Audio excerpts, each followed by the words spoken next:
Assalamualaikum warahmatullahi wabarakatuh. Waalaikumsalam warahmatullahi wabarakatuh. Alhamdulillahi wahdah, sadaqa wa'dah, wa nasara 'abdah, wa a'azza jundah. Wassalatu wassalamu ala man la nabiyya ba'dah. وعلى آله وصحبه ومواله لا حول ولا قوة إلا بالله أما بعد. Saudara-saudara kaum muslimin rahimakumullah, seperti kita maklum bahwa Allah subhanahu wa ta'ala menciptakan manusia dan jin untuk melaksanakan ibadah kepadanya. Manusia yang ingkar terhadap perintah ini dinamakan dengan orang-orang kafir.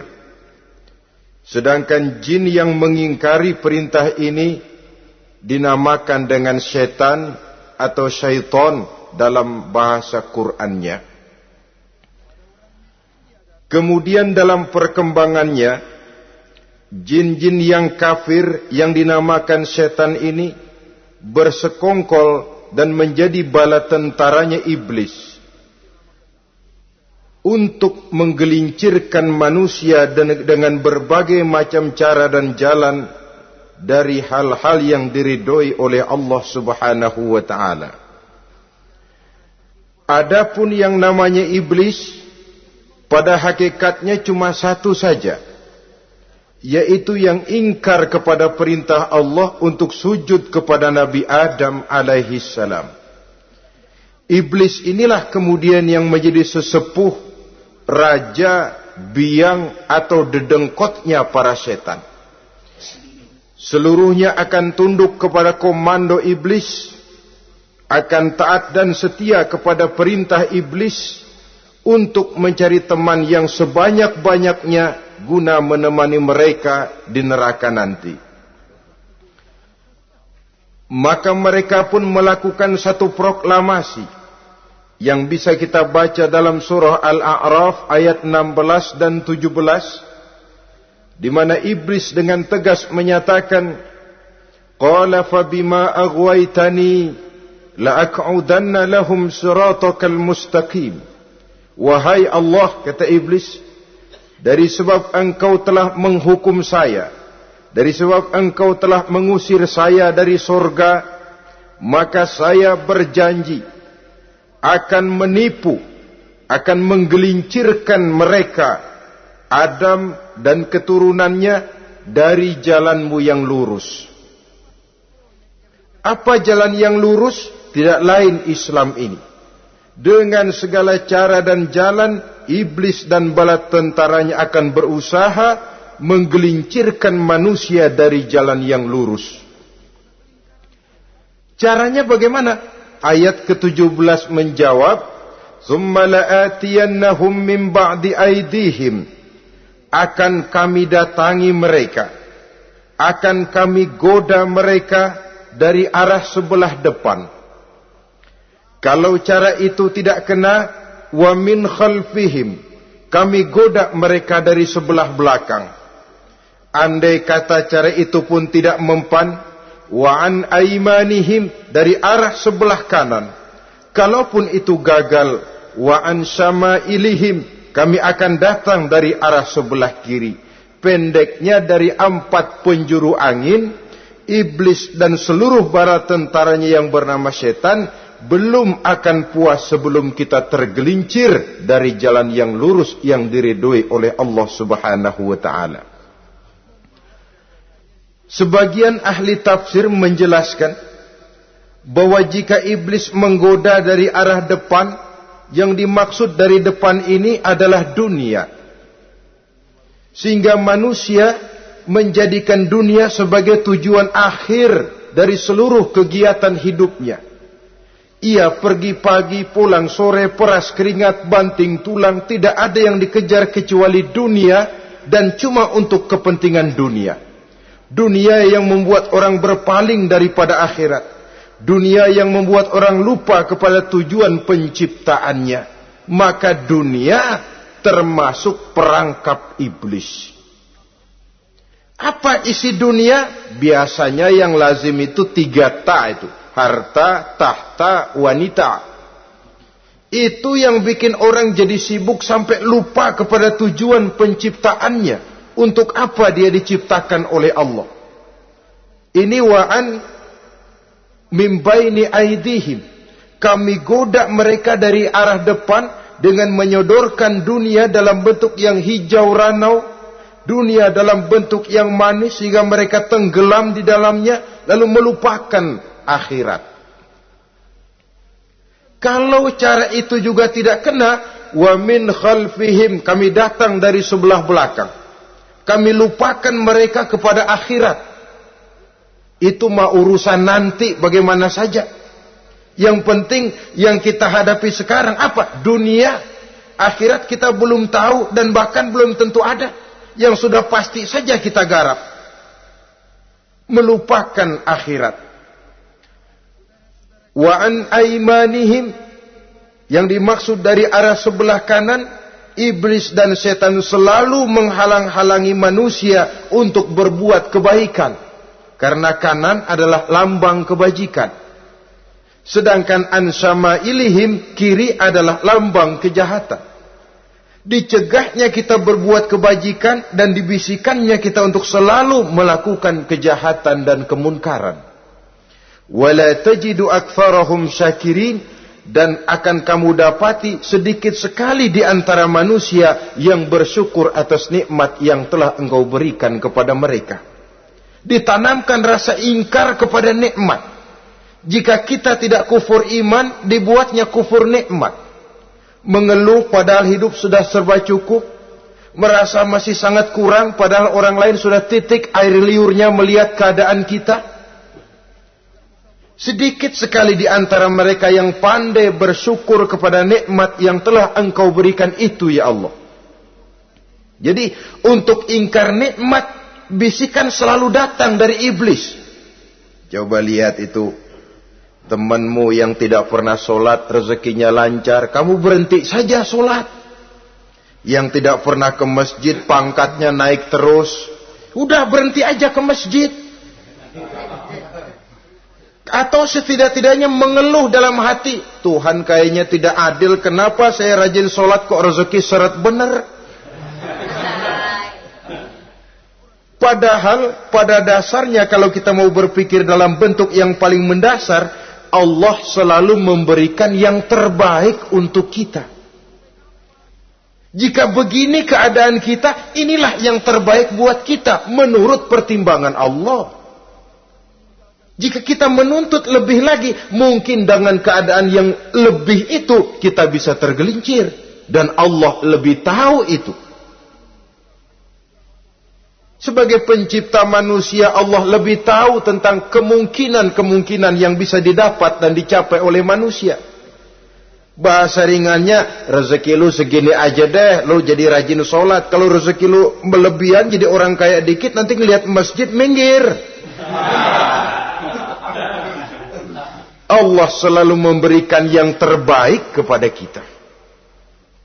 Saudara-saudara kaum muslimin, adapun iblis dan setan sudah menyadari betul bahwa iblis dan setan tempatnya di akhirat nanti jelas neraka. Itu mereka sudah sadari betul. Maka yang mereka kepengen sekarang, bagaimana mencari teman sebanyak-banyaknya untuk menemani mereka di neraka nanti. Nah inilah yang menyebabkan mereka berjibaku betul. Bahkan ada satu riwayat itu, ada waktu-waktu tertentu di mana para setan ini laporan kepada iblis. Kalau ada yang laporan gagal, bukan main marahnya si iblis ini selaku komandan. Kata setan, Pak, saya gagal menggoda si fulan karena imannya kuat. Goblok kamu. Dengan apa kamu goda dia? Dengan kedudukan. Dia tidak mau. tempuh dengan jalan lain, barangkali dengan harta. Kalau dengan harta tidak bisa, barangkali dengan wanita. Kalau dengan wanita tidak bisa, tempuh segala macam cara. Dan mereka yang laporannya enak, artinya berhasil menggoda banyak orang-orang beriman, itu konditenya naik. Bahkan mendapat semacam piagam penghargaan sebagai kadar militan daripada iblis. Nah, mereka berusaha dengan segala macam cara mengumpulkan teman sebanyak-banyaknya. Kalau mereka sendiri sudah tahu pasti, sadar nasib saya di akhirat nanti pasti masuk neraka, diazab dan disiksa oleh Allah. Cuma saya begini ini lantaran ulahnya Nabi Adam dulu. Maka anak-anak cucu Nabi Adam harus menjadi teman-teman saya sebanyak-banyaknya guna menemani saya di dalam neraka. Oleh karena itu, pada kesempatan pertemuan saat ini, kita akan membicarakan siapa sih teman-teman setan itu. Diriwayatkan dari Wahab bin Munabbih bahwa pada satu hari iblis diperintahkan oleh Allah untuk datang kepada baginda Rasulullah sallallahu alaihi wasallam dan menjawab segala pertanyaan yang diajukan oleh baginda Nabi. Datang iblis dalam bentuk orang tua pakai tongkat. Jadi iblis itu bisa malih warna, dia termasuk jenis makhluk halus toh. Seperti halnya jin dan malaikat, itu bisa malih warna sesuai dengan yang mereka kehendaki. Ketika datang, baginda Nabi bertanya, "Man anta?" Siapa kamu? Dia jawab, "Ana iblis." Saya iblis. Jujur. "Limadza ji'ta?" Mau apa kamu datang kemari? Kata baginda Nabi. Dijawab oleh iblis, "Innallaha amaroni an atika wa ujibaka an kulli ma sa'altani." Allah memerintahkan saya untuk datang kepadamu dan menjawab segala pertanyaan yang engkau ajukan kepada saya. Nah, atas pernyataan ini baginda Rasul kemudian bertanya dengan dua pertanyaan. Pertanyaan pertama, iblis, "Kam ikhwanuka min ummati?" Ada berapa sih teman-temanmu dari golongan umatku? Dari golongan umatku, umat Islam ini, bukan orang lain. Kalau orang kafir sih sudah jelas, itu memang CS-nya iblis. Tapi dari umatku, siapa saja yang jadi teman-teman kamu iblis? Menjadi antekmu, menjadi alatmu sejak dari dunia sampai ke neraka nanti. Atas pertanyaan ini iblis menjawab, "Teman-teman saya dari golongan umatmu ya Muhammad, asyarun, ada 10 orang. Ada 10 orang yang merupakan teman-teman iblis dari dunia sampai ke neraka."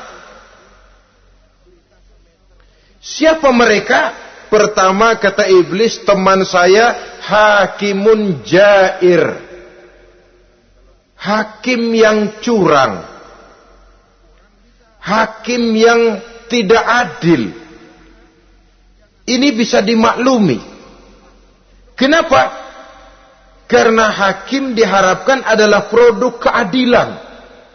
Sehingga orang mengatakan seorang hakim adalah seorang yang meletakkan sebelah kakinya di sorga dan sebelah lagi di neraka. Kalau adil dia menghukum, kaki sebelah kanan yang akan menentukannya ke sorga. Kalau licik dia menghukum, kaki sebelah kiri yang akan menjerumuskan dia ke dalam neraka. Saudara-saudara kaum muslimin rahimakumullah. Sesungguhnya dalam kehidupan, Kurangnya sandang pangan bukan satunya sebab yang membuat orang menderita. Tidak teraturnya perumahan, kurangnya lapangan kerja bukan satu-satunya yang menyebabkan rakyat menderita. Tapi lukanya rasa keadilan, tidak tegaknya hukum sebagaimana yang diharapkan, itu juga bisa menjadi sumber nestapa, bisa menjadi asal dari segala derita.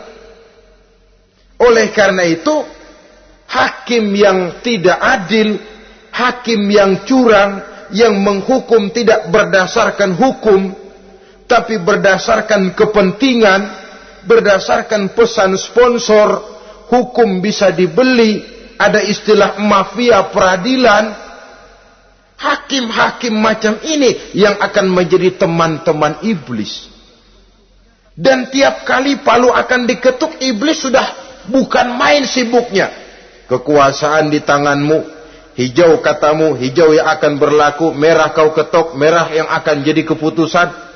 Orang lain tidak tahu ini kesempatan untuk jadi kaya, ini kesempatan untuk naik pangkat. Manipulir hukum tidak ada yang tahu karena orang banyak yang awam dengan hukum.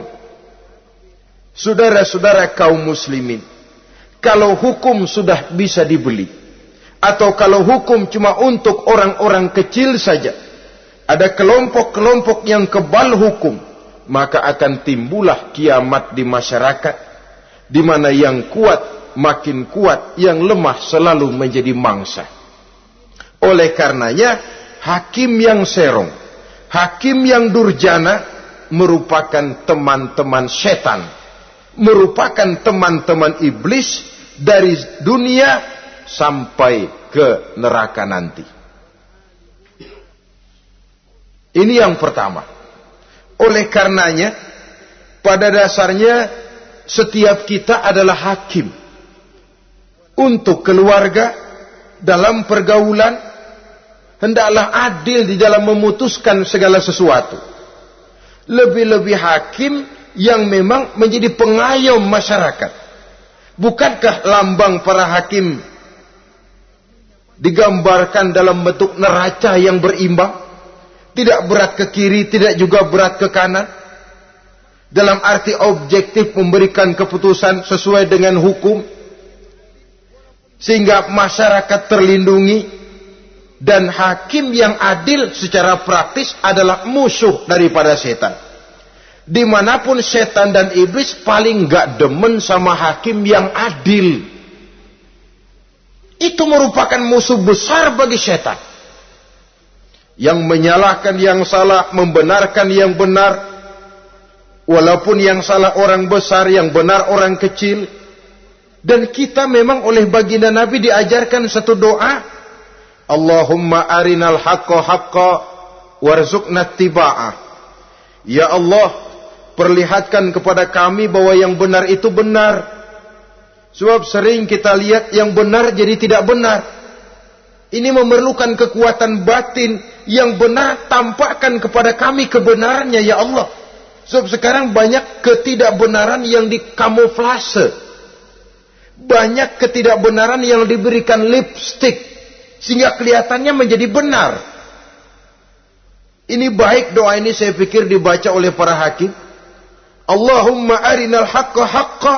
Ya Allah, perlihatkan kepada saya bahwa yang benar itu benar. Dan tidak cuma sekedar itu, warzuqni ittiba'ah. Berikan kekuatan kepada saya untuk mengikuti kebenaran itu. Sebab kadang-kadang terjadi juga dia tahu yang benar itu benar, tapi tidak punya keberanian moral untuk mengatakan bahwa itu benar. Dia tahu itu barang yang hak, tapi tidak terpanggil mengikuti yang hak. Tidak punya kekuatan moral untuk mengikutinya. Lalu doa ini pun disambung. Wa arinal batila batilan warzuqna ijtinabah. Wahai Allah, perlihatkan kepada kami bahwa yang batil adalah batil, bahwa yang salah adalah salah, bahwa yang munkar adalah munkar. Berikan kepada kami kekuatan untuk menjauhi yang munkar, yang batil, yang zalim. Saudara-saudara kaum muslimin rahimakumullah, Kita sering mencaci kaum pelacur sebagai sampah masyarakat. Tapi sadarkah kita bahwa pelacuran di bidang hukum, pelacuran di bidang intelektual, kadang-kadang pelacuran di bidang agama, dalam arti menjual ayat untuk membela yang salah dan menekan yang benar, ini juga tidak kalah bahayanya dengan prostitusi, pelacur-pelacur yang kita anggap sebagai sampah daripada kehidupan masyarakat itu. Oleh karenanya, maka hakim yang adil merupakan musuh utama daripada iblis dan setan. Mereka akan sibuk sekali kalau seorang hakim sudah berketetapan untuk melahirkan keputusan hukum yang seadil-adilnya. Ini yang pertama, teman setan adalah hakim yang nyeleweng, yang tidak adil. Yang kedua, teman saya, kata iblis, ghaniyun mutakabbir, orang kaya yang sombong.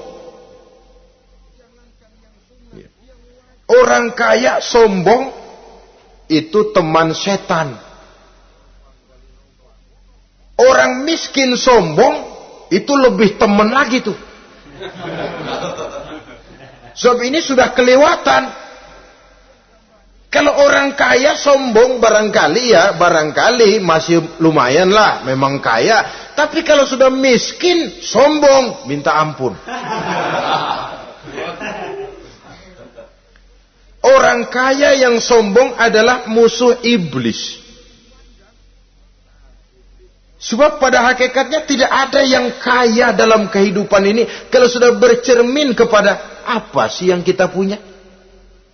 Nabi Sulaiman karena merasa menguasai antara masyrik dan maghrib, satu hari pernah mohon izin kepada Allah. Ya Allah, saya mohon izin kepadamu untuk memberikan makan kepada seluruh makhluk-makhlukmu sekedar satu hari saja. Baik. Satu hari Nabi Sulaiman mau menjamin menanggung makannya semua makhluk. Karena merasa kaya. Baik, kata Allah. Lalu sibuklah Nabi Sulaiman mengadakan persiapan. Seluruh bala tentaranya, jin, binatang dikumpulkan, mengumpulkan makanan yang sebanyak-banyaknya, diatur di satu lapangan yang sangat luas. Sebab ini yang mau makan tentu tidak sedikit. Nah, sudah selesai persiapan, kata Allah, sudah selesai Sulaiman? Sudah, ya Allah. Nah, aku mulai dari makhlukku yang paling di bawah, ikan. Ikan Nun dipanggil oleh Allah. Rezekimu hari ini mau ditanggung Sulaiman. Naik, makan. Naik ikan ini. Sekali makan seluruh persiapan habis.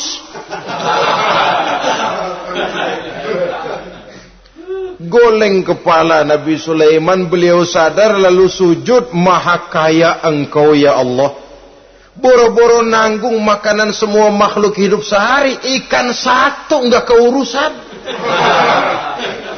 Ini baru sekali makan, bagaimana nambahnya? Jadi apa sih yang kita anggap kaya ini? Maka orang kaya yang sombong pada hakikatnya kacang yang lupa akan kulitnya.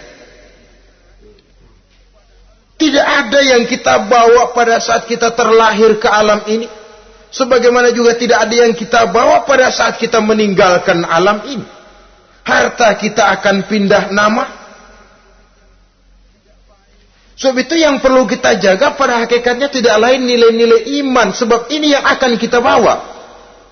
Cuma ironinya, karena iman itu abstrak, bukan benda, orang yang kehilangan iman tidak pernah ribut.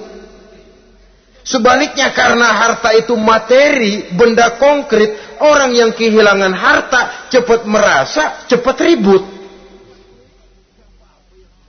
Motor hilang, ribut. Kenapa? Motor itu benda, kelihatan. Duit hilang, ribut. Televisi hilang, ribut. Kenapa? Benda. Tapi kalau iman yang hilang, wah kelihatannya tenang-tenang saja, Pak.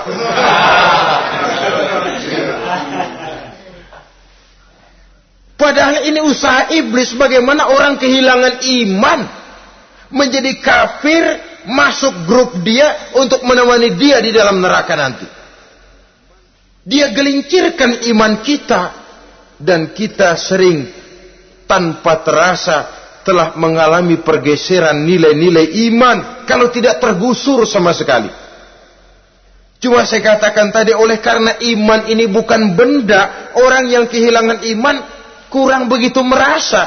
Padahal ini yang paling berharga. Sebab ini yang akan kita bawa menghadap Allah. Orang itu kalau sudah yakhruju minad dunya bighairi iman, keluar dari dunia, meninggalkan dunia dan seluruh isinya, kembali menghadap Allah dengan tidak membawa iman, tempatnya jelas sudah. Itu yang paling kita khawatir. Pangkat jelas tidak kita bawa. Harta benda akan pindah nama jadi milik ahli waris kita. Tiba-tiba iman yang cuma satu itu tempat kita bergantung, hilang juga dari diri kita. Dengan apa kita mau menghadap Allah? Dan kemalangan apa yang lebih besar dari orang-orang yang telah kehilangan iman pada saat dia menghadap Allah Subhanahu wa ta'ala. Karena itu saudara-saudara, terutama yang diberikan amanah berupa harta oleh Allah dalam kehidupan ini, bersyukurlah kalau saudara diberikan kepercayaan oleh Allah untuk menyalurkan rezeki kepada orang lain. Seperti keran yang nyimpen air tapi tidak untuk dirinya, disalurkan kepada yang memerlukannya. Rezeki dia cuma lewat tangan saya. Rezeki dia cuma lewat tangan saya. Berbahagialah orang kalau dipercayai Allah untuk menyalurkan rezeki kepada orang lain. Artinya agen. Wong ditunjuk jadi agen Allah, kok nggak bangga? Kalau sudah kemari cara berpikir, insya Allah rasa bakhil bin pelit alias medit bin koret.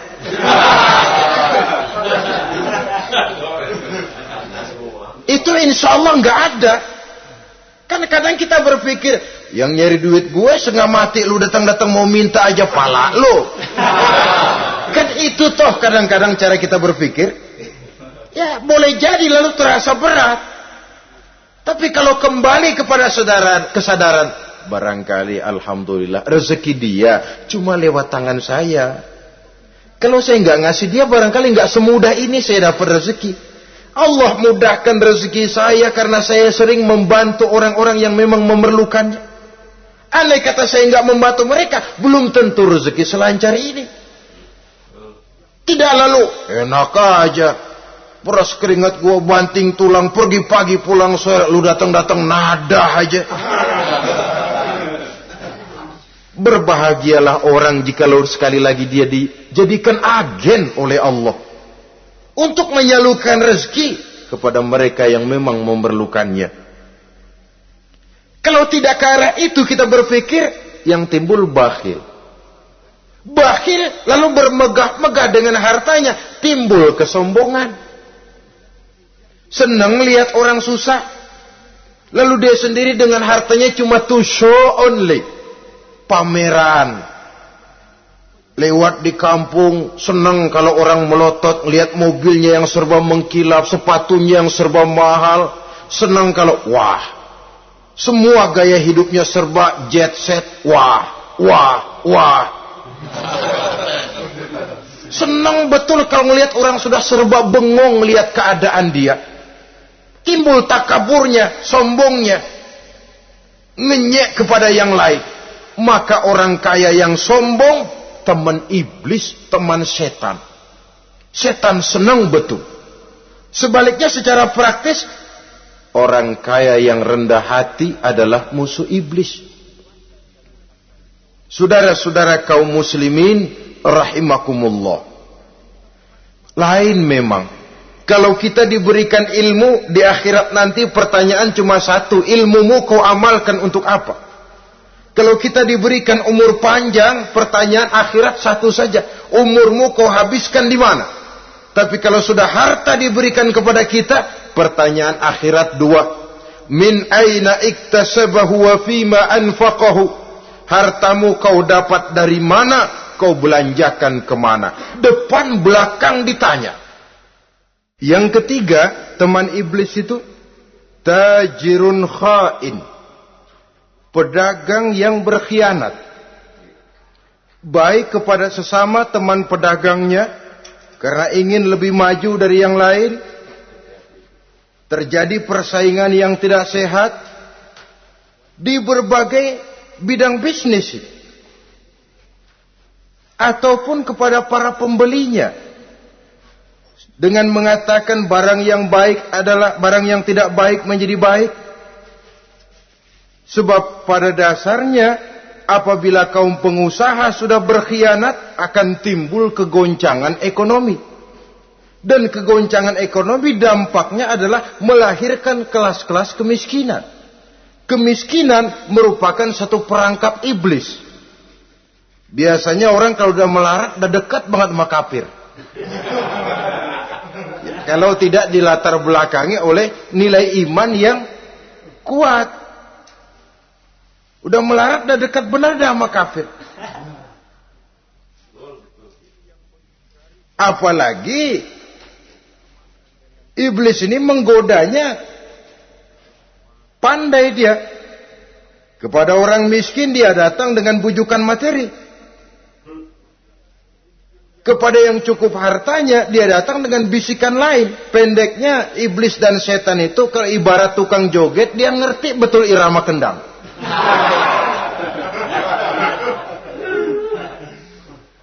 Di mana kelemahan orang itu dia selidiki, dia pelajari, dari arah situ dia masuk. Dan secara strategi perang, iblis dan setan ini posisinya memang lebih menguntungkan daripada kita. Kenapa? Dia melihat kita, kita mah nggak lihat dia. Dia bisa pelajari kebiasaan dan kecenderungan kita. Kita nggak tahu kadang-kadang kelemahan kita. Dari arah itu dia masuk. Posisi dan strateginya lebih menguntungkan daripada kita. Saudara-saudara kaum muslimin rahimakumullah. Bila ekonomi sudah goncang, terjadi penimbunan barang, terjadi spekulasi harga, timbullah kegoncangan sosial.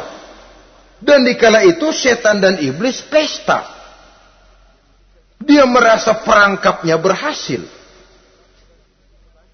Persaingan-persaingan yang tidak jujur, yang pada dasarnya akhirnya bukan cuma merusak sistem ekonomi, tapi juga mempengaruhi hasil kerjaan. Dalam tender-tender usaha-usaha besar misalnya, oleh karena mengajar supaya dia yang mendapat proyek, dia tidak segan sogok sini, suap sana, semir sana, usap sini. Tinggal untungnya sedikit dan dia harus dapat untung besar. Akhirnya apa? Proyek yang dikerjakan cuma asal sekedar jadi. Tidak seperti standar yang ditetapkan lagi. Juga tidak merupakan kesalahan yang sepenuhnya harus dibebankan kepada dia. Kesalahan yang merupakan siklus. Mata rantai sudah lingkaran setan. Itulah sebabnya sering saya ungkapkan kalau manusia sudah jadi teman setan, lebih buas daripada bajing. Karena bajing cuma makan kelapa, tapi bajingan udah apa saja dimakan. Sudah jadi teman-teman iblis, tidak ngerti halal haram, hak dan batil. Ini kepentingan pribadi apa kepentingan orang banyak, yang penting sikat saja. Jadi yang ketiga ini targetnya memang kekacauan ekonomi. Yang kemelaratan, kemiskinan merupakan tangga untuk sampai kepada kekafiran. Dan iblis tahu betul itu.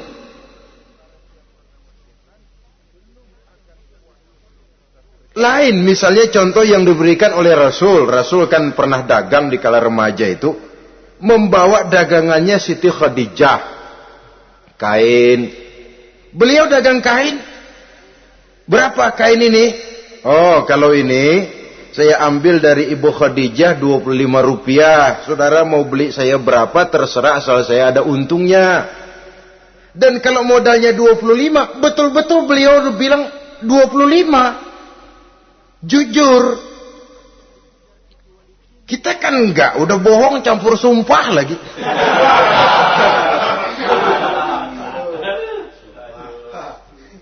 Ini yang ketiga.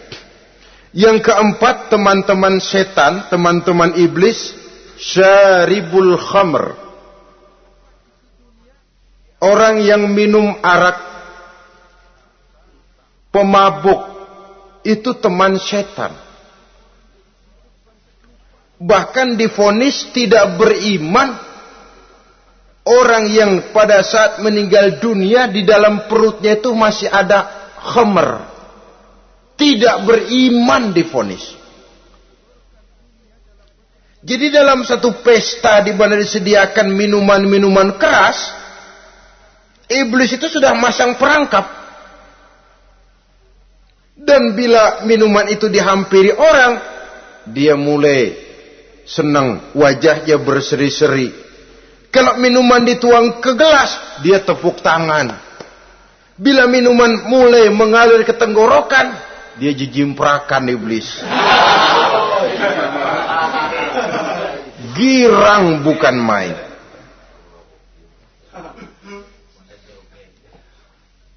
Saudara-saudara kaum muslimin rahimakumullah.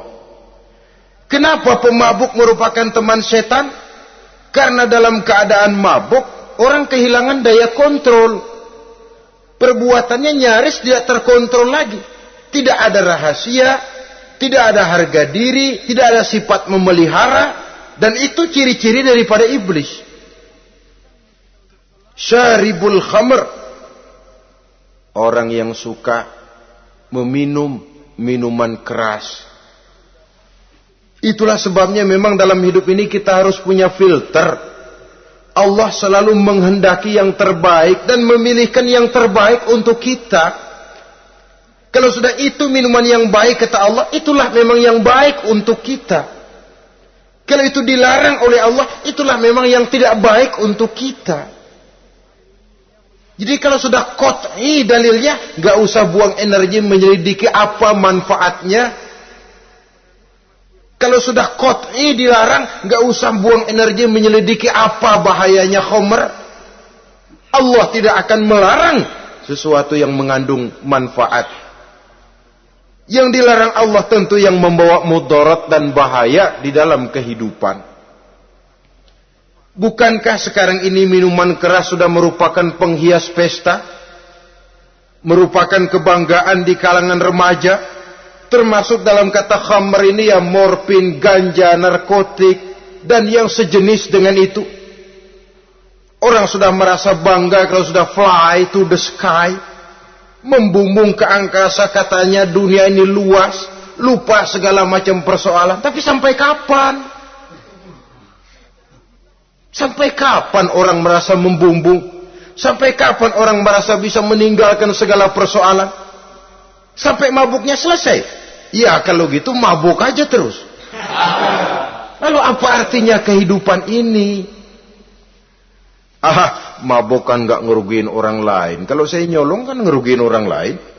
Kalau saya korupsi ngerugiin orang lain. Kalau saya zina jelas ada orang lain yang dirugikan. Tapi minum khamar, siapa yang rugi? Uang-uang saya. Saya beli dengan uang saya. Yang minum pun saya. Siapa yang rugi? Saudara, ini pemikiran sepihak namanya. Pertama jelas merugikan diri sendiri. Kesehatan terganggu, pertumbuhan IQ, ya, daya pikir jadi jumud bin beku. Tidak ada idealisme ke arah depan. Yang ada ya, yang dipikirkan ya, yang di depan hidungnya saja. Dan konon itu pada mulanya memang orang kan sifatnya cuma ingin tahu. Nyobain ketagihan. Ya kalau orang tuanya masuk golongan have, mampu. Ya, kalau orang tuanya termasuk ekonomi lemah, sedangkan kecanduan hal yang tidak bisa ditangguhkan. Orang yang sudah kecanduan minuman keras, Sekali dia tidak minum, sudah bukan main rasanya. Orang yang sudah biasa minum ganja, morfin, narkotik, satu kali dia tidak bertemu itu, sudah nggak keruan rasa. Orang tuanya tidak mampu, kenapa lalu nggak ngelamun yang negatif? Ya kalau dia keluarga have, orang tuanya masih ngelarang, dia bisa jual hal lain di rumahnya yang ada harganya. Tip deka itu, video kah itu, mobil kah digade dulu. Kalau di kampung, anak-anak muda yang menengah ke bawah, kenapa nggak ayam orang disamber?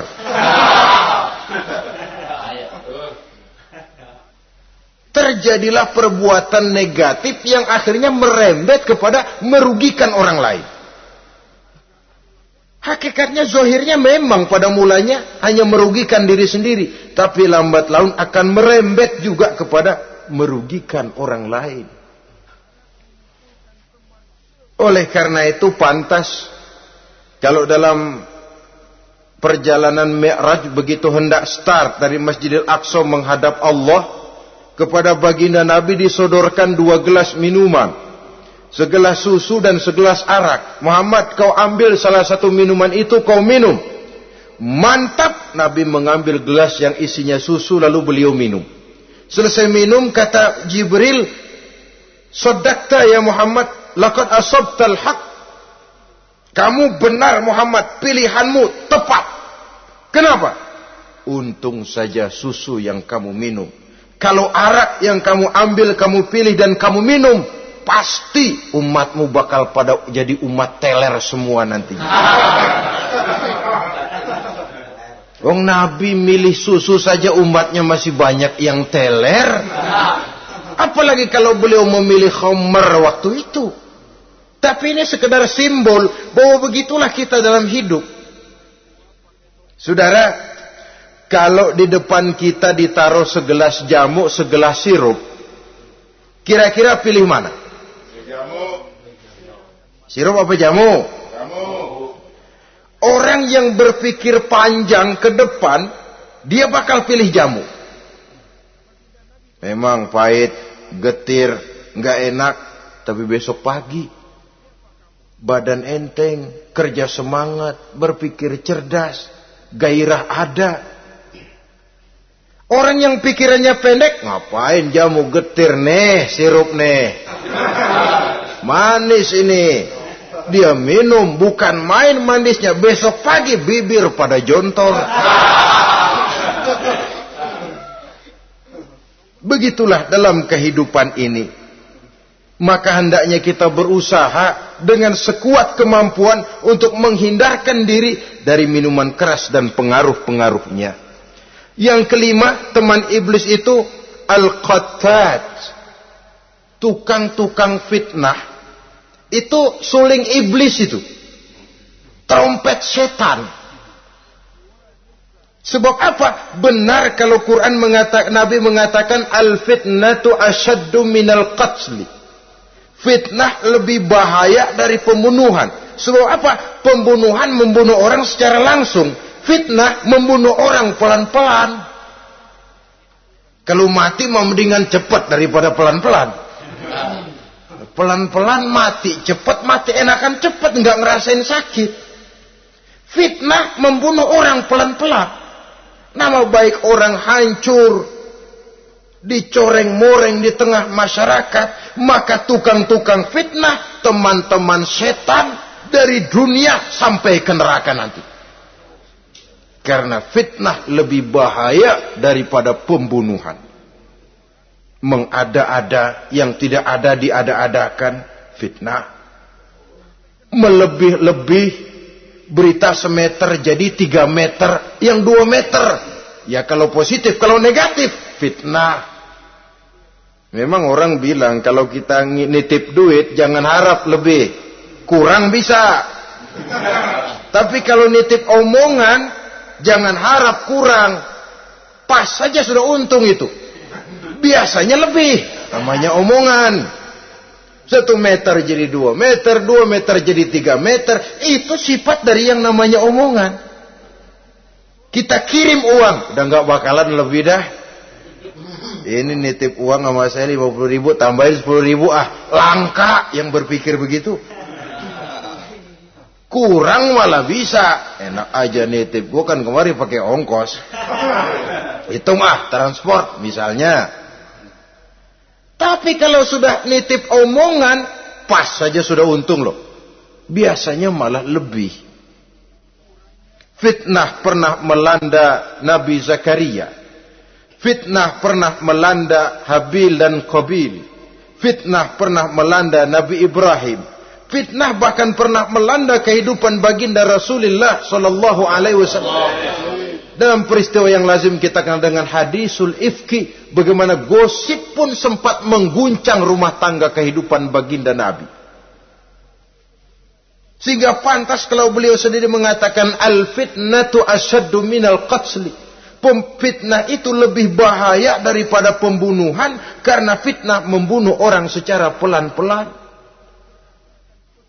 Saudara-saudara kaum muslimin rahimakumullah. Lidah tidak bertulang. Saghirul jirmi azimul jurmi. Kecil bentuknya tapi besar akibatnya. Kalau kita luka karena silet 2-3 hari boleh sembuh. Tapi luka karena lidah seumur hidup kita ingat. Asal lihat orangnya ingat nih, dia nih yang ngomong kagak enak banget, gua tandain dah.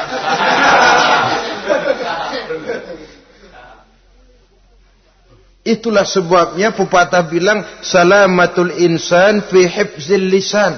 Orang akan selamat jikalau dia pandai menjaga lidahnya. Saudara-saudara kaum muslimin, yang keenam, teman setan sahibur riya. Orang yang riya, beramal cuma to show only, supaya ingin dipuji orang, ingin dilihat orang. Riya namanya. Tidak ada ikhlas. Sebab kata Imam Ghazali, an-nasu kulluhum niyamun illal alimun, wal alimuna an-nasu kulluhum mauta illal alimun, wal alimuna niyamun illal amilun, wal amiluna mughtarruna illal mukhlisun. Manusia itu pada hakikatnya mati kecuali orang alim. Orang alim sekalipun hidup hakikatnya adalah tidur, kecuali orang yang mengamalkan ilmunya. Dan orang yang mengamalkan ilmunya banyak yang tertipu, kecuali orang yang ikhlas. Tepat ini fatwa Imam Ghazali. Manusia hakikatnya tidur, kecuali orang yang alim. Orang yang alim walaupun hidup tapi tidur. Hidup tidur, ya nggak bisa berbuat banyak, kecuali orang yang mengamalkan ilmunya. Dan orang yang mengamalkan ilmunya banyak yang tertipu, kecuali yang ikhlas. Jadi kalau amal itu adalah jasad, ikhlas itu adalah ruh. Amal tanpa ikhlas patung. Patung tidak bisa berkembang, tidak bisa berbuat banyak, namanya patung. Itu amal tanpa ikhlas. Ini termasuk penyakit batin toh, ikhlas, riya, ujub, sum'ah, penyakit kepengen didengar orang, penyakit kepengen dilihat orang. Wah, kalau sembayangnya dilihat orang mantap betul, kayak besok mau mati. Tapi kalau sudah sembayang nggak dilihat orang, wah kilat khusus, cepat bukan main. Riya. Ini yang menghancurkan amal ini nggak terasa. Sifat kita sendiri. Riya ini menggeragoti amal. Sebagaimana api menggeragoti kayu bakar. Yang ketujuh. Teman setan akilu malil yatim. Orang yang memakan harta anak yatim. Itu setan senang betul itu. Dia bisikan, nah kau kan ngurus anak yatim. Kau sudah menanamkan budi kepada mereka. Jadi wajar kalau kau ambil bagian. Mula-mula memang dalam batas yang wajar. Makin lama malah berebut sama yatimnya. Makin kesonoin, yatimnya malah nggak keduman, panitianya yang kenyang. Akilu malil yatim, orang yang memakan harta anak yatim secara zalim, ini merupakan teman setan. Sebaliknya, orang yang melindungi anak yatim, kata Nabi, seperti dua jari ini dengan aku di akhirat nanti. Dekat derajatnya dengan Rasul. Yang kedelapan, teman setan al-mutahawinu bis shalah. Orang yang nganggap enteng sholat, ngenteng-ngentengin sholat. Nanti aja dah, kalau udah tua-tuaan, sembayang mah gampang, saban sari ada. Kalau ini nih tinju jarang-jarang. Al-mutahawin, ngenteng-ngentengin. Pada dasarnya agama itu mudah. Jangan dipersulit, tapi juga jangan dipermudah. Agama itu tidak berat. Jangan diberat-beratin, tapi juga jangan dienteng-entengin. So yang enteng kalau kita entengin, akhirnya menganggap remeh. Mulanya memang sedikit, makin lama makin banyak, makin lama makin banyak, makin bertumpuk. Apalagi kalau sadar kita sholat adalah tiang daripada agama. Bagaimana rumah akan tegak tanpa tiang yang kuat? Bagaimana agama akan tegak dalam diri seseorang kalau sholatnya dia enteng-entengi? Jangankan yang sunnah, yang wajib saja. Kadang-kadang tutup lubang, gali lubang. Padahal itu merupakan tiang pokok. Rumah itu untuk kuat harus ada tiang-tiang tambahan. Tiang tambahan ini ya nawafil, ya rawatib, sholat-sholat sunnah itu. Itu untuk menjaga stabilitas temperatur batin kita kepada Allah. Al-mutahawinu bis shalah. Jadi kalau sudah masuk waktu, beduk misalnya berbunyi, azan berkumandang, iblis mulai menyebar bala tentaranya. Pasukan, siap.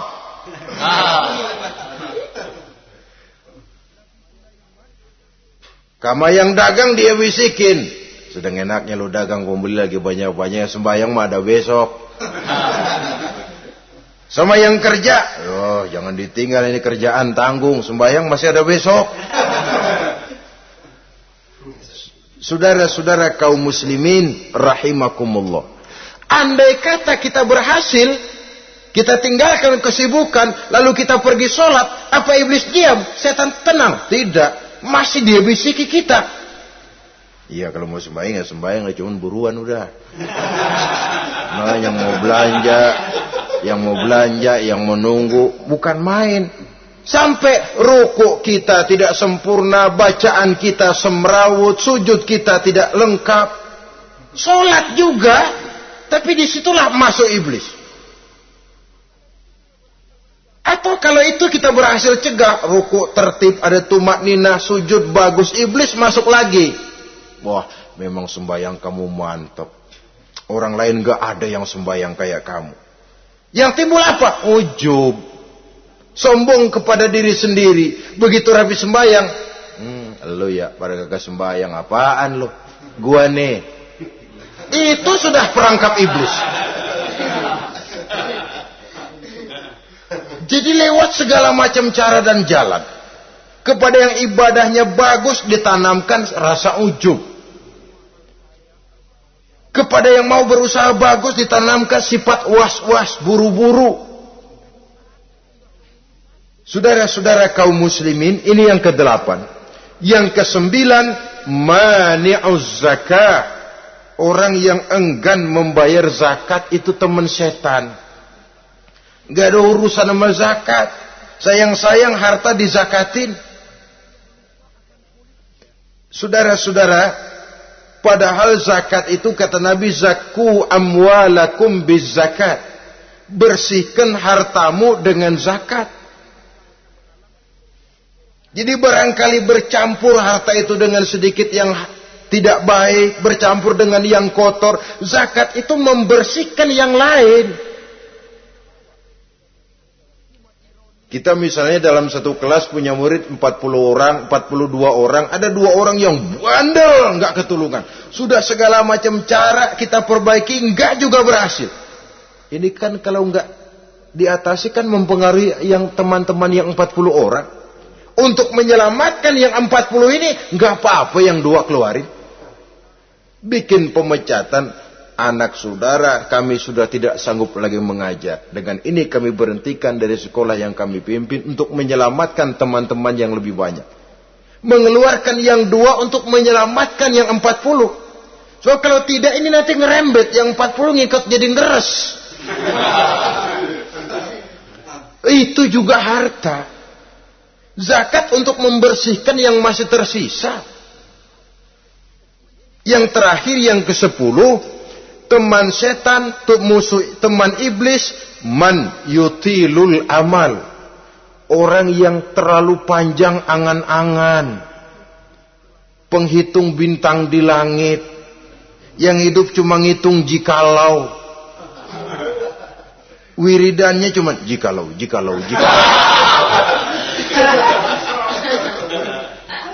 Tidak pernah mau berbuat, cuma angan-angan kelewat panjang.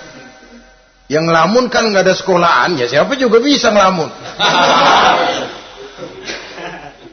Orang bukan tidak boleh bercita-cita, bahkan cita-cita yang mendorong kita untuk bergairah dalam kehidupan. Tapi kalau cita-cita tanpa langkah konkret, yang penting kan punya kemauan, lebihnya tawakal, nggak cukup. Pernah datang ke masjid seorang sahabat. Begitu sampai dia turun dari onta langsung menghadap baginda Nabi. Nabi tanya, ontamu udah diikat belum? Belum ya Rasul. Kenapa? Saya tawakal kepada Allah. Tuh orang diomelin sama Nabi. Ikat dulu, habis gitu baru tawakal. Betul toh. Ikat dulu tuh onta, lebihnya baru tawakal. Kalau udah diikat masih lari juga, itu tawakal. Lah belum diikat udah tawakal. Orang yang terlalu panjang angan-angan, yang akhirnya kalau tidak merusak cara berpikirnya, akan mendorong dia kepada perbuatan yang negatif untuk mewujudkan angan-angannya itu. Macam misalnya ya, pakaian kepengen bagus, harta mau banyak, usaha ogah, kerja capek sedikit tidak mau, kepengen seperti orang-orang, lalu ngelamun.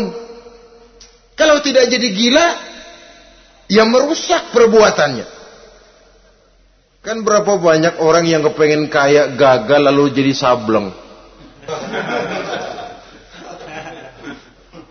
Kertas koran ditumpukin, dikantongin, dia kira gepokan duit.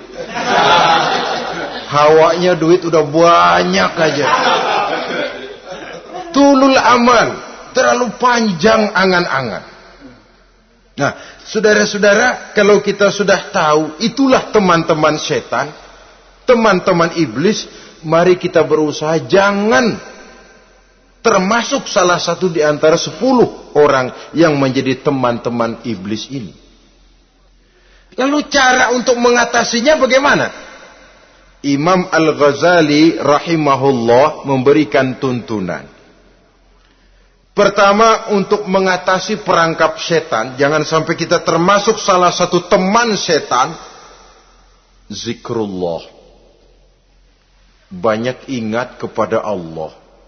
Sebab Nabi bersabda, inna zikrallahi ta'ala fi janbi syaitan kal akillati fi janbi ibni Adam. Sesungguhnya zikrullah, zikir kepada Allah itu dapat menyakiti setan sebagaimana penyakit menyakiti lambung anak Adam. Jadi setan itu akan kurus kalau kita hantam pakai zikrullah. Setan tidak berdaya, lemah kalau kita hantam pakai zikrullah. Ingat Allah, selalu merasakan kehadiran Allah dekat dalam hidup. Itu senjata pertama. Dengan zikrullah, setan kurus.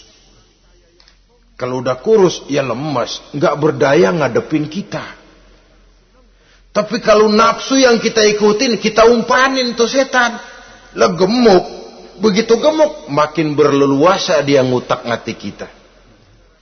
Yang kedua, jangan mendekati tempat maksiat. Sebab man hama haulal hima yusiku ayyaqa'a fi. Orang yang main di pinggir kali ditakutin kecebur di kali. Jangan mendekati tempat yang cenderung membawa kita ke tempat maksiat. Saudara-saudara, yang ketiga, mengosongkan perut. Dalam arti rajin puasa, puasa sunnah. Kata Nabi, inna syaitan yajri min ibni adam majrad dam fadayyiku majariyahu bil ju'. Setan mengalir dalam diri manusia seperti mengalirnya darah. Maka persempit jalan setan dengan apa? Bil ju', dengan memperbanyak lapar. Bukan memperturutkan syahwat. Pantas kalau Nabi bilang, saya adalah sekelompok orang yang tidak makan kecuali kalau kami lapar.